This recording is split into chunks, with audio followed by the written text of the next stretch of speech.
Okay, go ahead.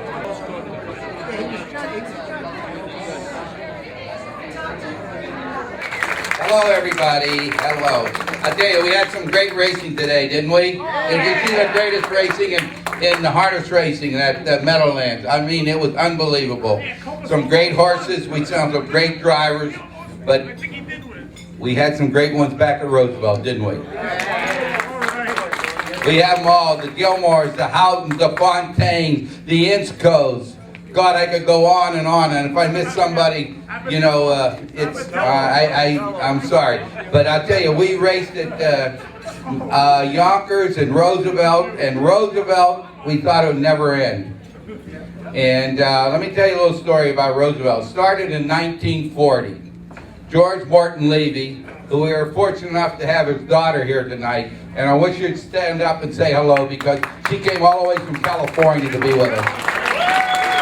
And listen, and she's a beautiful lady. And George, how old was George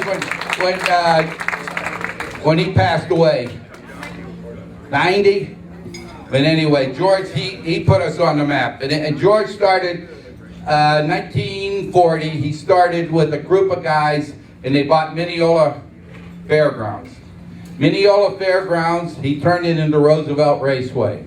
Roosevelt Raceway started racing they wanted to start in August, but they had some delays, and they finally started in September of 1940. And he had a rough start. Things weren't going good, and finally in 1946, we had the Steve Phillips Mobile starting gate. Put harness racing on the map. Racing under the stars, a beautiful Roosevelt Raceway, and that's put harness racing on the map with that starting gate. Around the 70s, he put a new grandstand in there, and we had the greatest racing, all the top trainers, all the top drivers. We had the international trot, and there were so many people, 50,000 people coming to see trotting at Roosevelt Raceway. We had first winner was Gilmour, he ate artichokes or something. And everybody started, what was the name of the horse? Jam On. Everybody started ordering artichokes for the horses. But anyway, that was in 1970 something. 79? 59, you sure? Okay. And anyway, and then he put the new grandstand in. Then George passed away, and was the greatest loss to harness racing.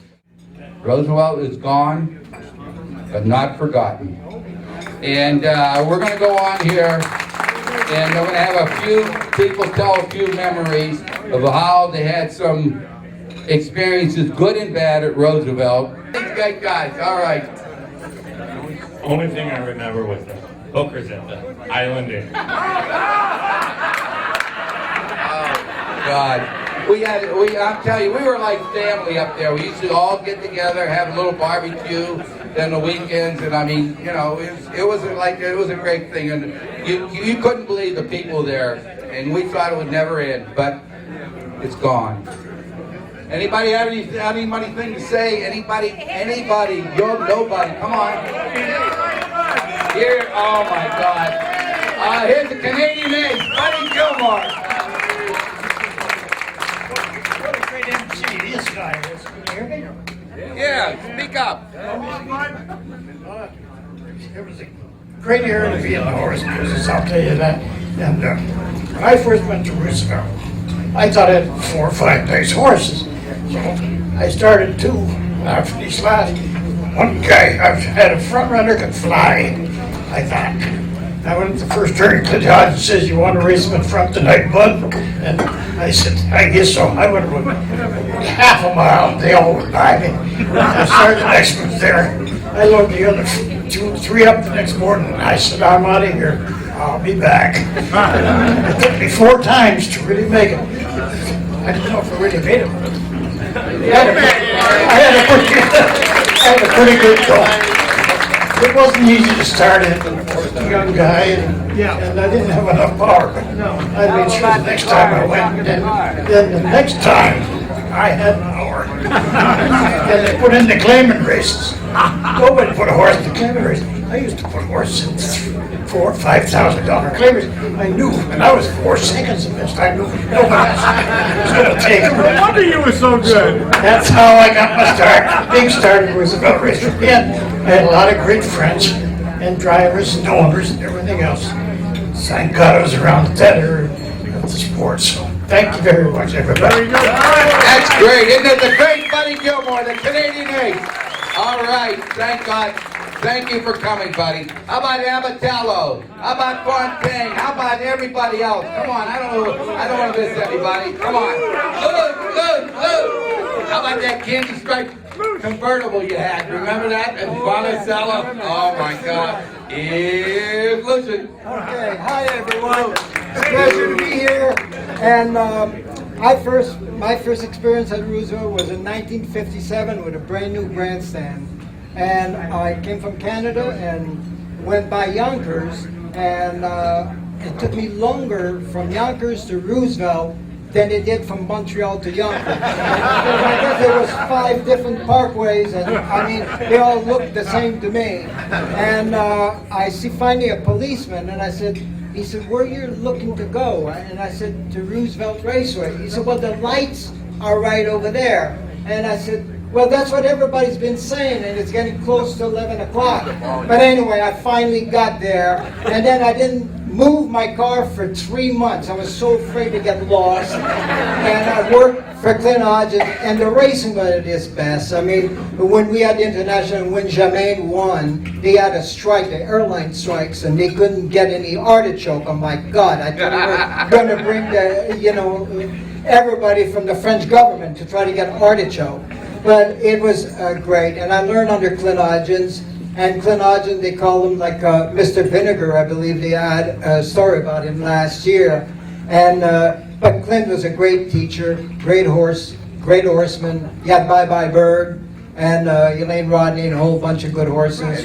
So and Ideal's Butler, he had him also, but as a 4-year-old, he had a conflict, so he had to drive Bye Bye Bird.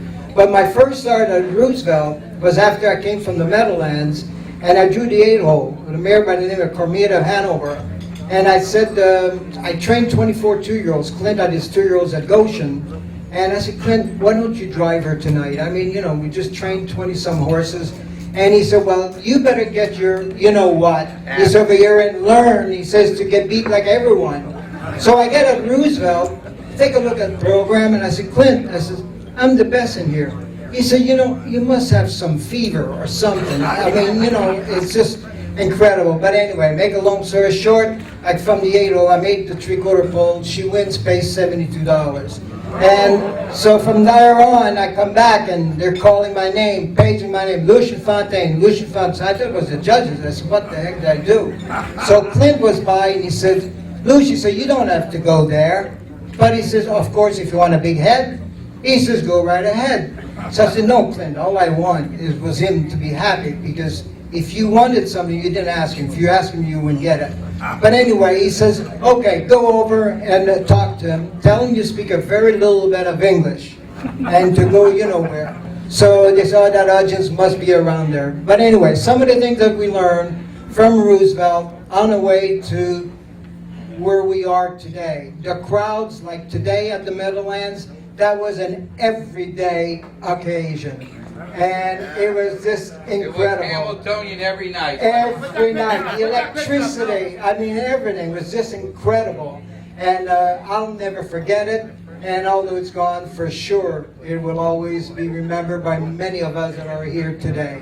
So thank you so much. All right, a hand for the great connection, the French connection, Lucien Fontaine.